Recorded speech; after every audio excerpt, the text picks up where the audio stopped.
I said my face bomb, ass tight, rack stack up, shack height. That's easy. I mean, Hermione stands so tall that it's as tall as me. Hey, what's up? This is Shaq, aka Diesel, aka DJ Diesel. I'm about to break down some lyrics on Between the Lines. You know I'm a hip hop Dakota. Yo, before we get started, I just want to let people know I have a podcast called Big Podcast with Shaq.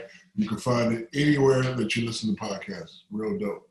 Me, Michelle Turner, my main man Spice Adams, Ro Parrish. It's hot. Big Podcast with Shaq. Check it out. I want to say it was Nas. It ain't hard to tell. With the I used to have a Suburban with 18 18s in it. So whoever makes that song did a wonderful job. But I remember it ain't hard to tell. I excel. I flip a skill like Shaquille holds the bill. I was like even though I'm considered a superstar, I'm still a kid, and I'm amazed that other superstars know who I am. Still fly, big timers. Got a Superman Benz that I scored from Shaq with an old school caddy with a diamond in the back. A lot of people ask me where I get the name Superman from. When I was young, I saw Superman 1. I went to the theaters, and it was nothing I'd never seen before. And one of the scenes was he ran faster than the train. So, I used to live by the train track. So one day a train was coming and I was sprinting and the train was behind me. And I just got faster and faster and faster and faster. I was like, oh shit, I'm Superman. The Superman thing wasn't an NBA thing. This was a childhood thing. And Manny Fresh is a good friend of mine. And I had this Benz, right, that had Superman emblems everywhere, right? I sold it to my guy from West Coast Customs. And I want to say Manny Fresh bought it. They either bought it or they used it in the video. But look, I've been knowing Manny Fresh. I've been knowing Baby. I've been knowing Weezy. I went to LSU.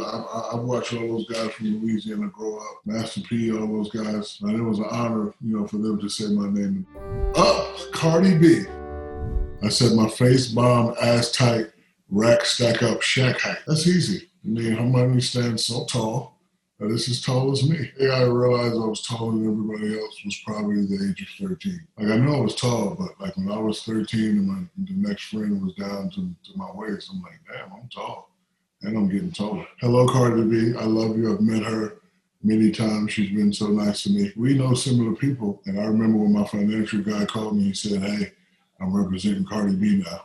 She's doing well. Like, what do you mean she's doing well? He's like, man, She got a lot of money, bro. If you got my financial advisor, the rack stack up, shack height.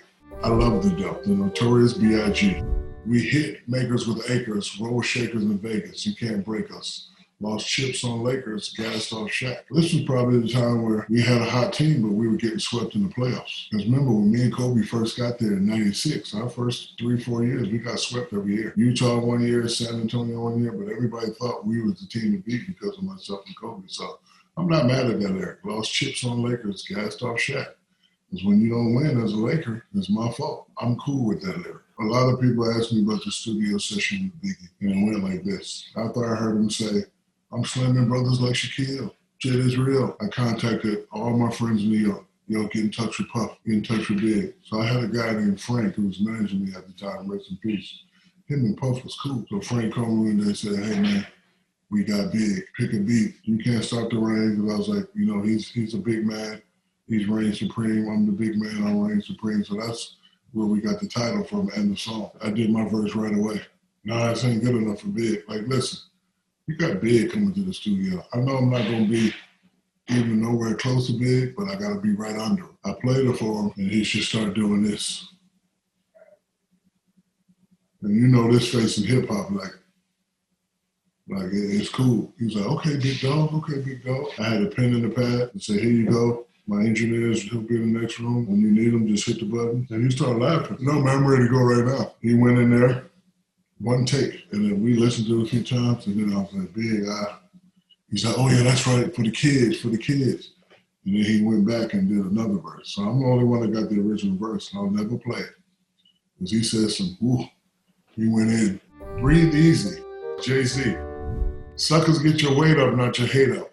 Jigga Man is Diesel when I lift the 8 up. Ooh, I never heard that. So Diesel when I lift the 8 up must mean when I lift Kobe up in the championship. After we won the championship, Kobe jumped in my arms. Okay, Jigga Man, I appreciate that. When I think of Kobe Bryant, I think of just helping us become the most dominant, most enigmatic, most controversial, most celebrated 1-2 punch ever in the history of the game. When I'm getting double, he the first guy I'm looking for. When he comes to the hole and he got 4 or 5 guys trying to block his shot, I'm the first guy he's looking for.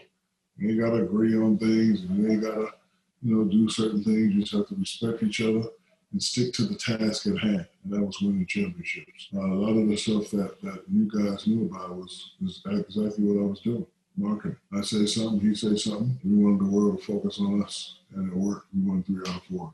That's how I beat Shaq, Aaron Carter. I said, yo, Shaq, you didn't tie your shoelace. He looked down. I stole the ball. The reason why Aaron Carter was confident enough to say my name is because Backstreet Boys and NSYNC, before they became famous, used to record at my house studio. The whole family used to come over. True story. I had a chance to sign them up, and I didn't. But I let them use my studio. There were some cute little kids. I think I charged them $25 an hour. And Aaron and all those guys used to come over. And of course, I had the big house. We had the basketball court. They playing basketball court.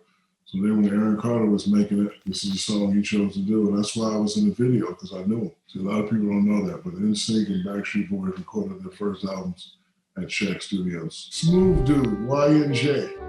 Hoodie on, 40 in my sleeve, through my jacket, bussin'. When I come through, they step back like Shaq was coming. Break the glass, I'm gonna throw the oop like Shaq was dunking. I appreciate you, Y&J.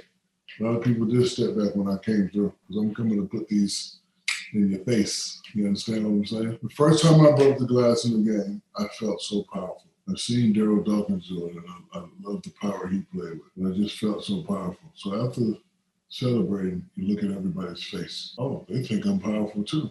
Now I gotta go with it. They think I'm Superman. I feel like Superman. Hey, I must be Superman.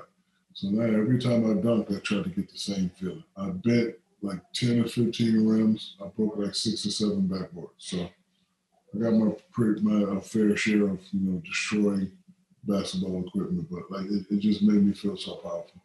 Rico, Drake, they go on Tony Montana and caught them some Shaq at the free throws. Let me see if I can decode them. Tony Montana, we know who he was. Scarface, caught them Shaq at the free throws. Bricks. Bricks must be cocaine. Okay, Drake, I like that one. That was nice. I've been knowing Mr. Aubrey for a long time. Very talented, proud of him. He takes care of me every time I go to Canada. I'm not mad at that. You know why I'm not mad at that? I have a sense of humor. If you can't make fun of yourself, you can't laugh at yourself, there's something wrong with you. Like an arrogant guy, who Drake talking to? That's not what I do. Appreciate you, Drake. I do shoot bricks at the free throw, except when I used to come into Toronto and bust the Raptors' ass, but I like this verse. I appreciate you, Drake. Down bad. Boss, I'm back in the booth. Got them hacking the Shaq because they lacking the juice. Negroes dropping the ball, they on Shaq and the Fool. People dropping the ball, they on Shaq and the Fool. It means when you get the opportunity, you ain't doing nothing with it. Okay, boss, I see you. I appreciate that. Shaq and the Fool is bloopers remixed hip-hop style. I don't want people to say bloopers anymore. Bloopers is dead. We done went to bloopers' house, tied them up. You'll never see bloopers again. They ain't got no evidence. Bloopers is gone. Shaq and the Fool is in charge. If you see anybody do something, that's Shaq and the Fool. You see somebody fall, somebody slip, Shaq and the Fool. So we want Shaq and the Fool to be the new bloopers reference. What you want? My main man, Freeway. Me and L same track, it gotta be crazy. It's like he's Shaq and I'm D-Wade. Oh, okay, Free. Now see, the reason why Free say he's D-Wade, because he's definitely smaller than L. Well, my favorite memory of D-Wade would be winning my 4th championship. D-Wade was a guy that I saw he had a lot of talent, he had a lot of potential, and I brought it out of him. What's up, Doc? Can we rock? Shaquille O'Neal. Forget Tony Danza, I'm the boss. When it comes to money, I'm like Dick DeVos. Now, who was the first pick me? Word is born. Lonnie Christian Laettner, Lotto Alonzo Mourning. This was about when I was coming to the NBA. Arsenio Hall kept calling, hey man, I want you to come on. But I didn't want to just go buy a $10,000 suit, sit on the couch and brag and, I'm going to do this, I'm going to do that, I'm going to be this, I'm going to be that. I wanted to do something different.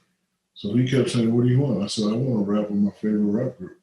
And at the time, my favorite rap group was Foo Schnickens. So we contacted Foo Schnickens, and they flew down, and they sent me the beat, and I wrote the song. We performed it, and the next day, my agent said, hey, I don't know if you want to take these calls, but John wants to offer you a record deal. I'm like, man, I'm not doing no record. They want to give you $10 million for 3 albums. I was like, I'll take it. So that's how I started doing albums. Like, I never wanted to be a rapper, but the opportunity to rap with all my favorite MCs and just have fun and, do videos with him. That's what it was all about for me.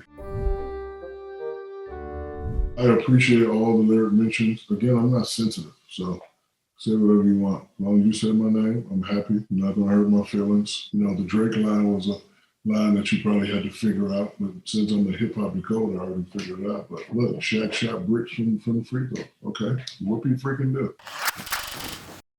The legacy I want to leave behind is I want people to say Shaq was a nice guy. That's it. Doesn't matter. Oh, he did a rap album and he went platinum. He did 17 movies, 5 with Adam Sandler. He won 4 championships. He played with Kobe, LeBron, D-Wade. None of that's important. Was he a nice guy? Was he cool? When you met him with your son or your daughter, did you take a picture? That's the stuff that matters. All the other stuff, can be written and rewritten and false written and, so I just want people to say he was a nice guy.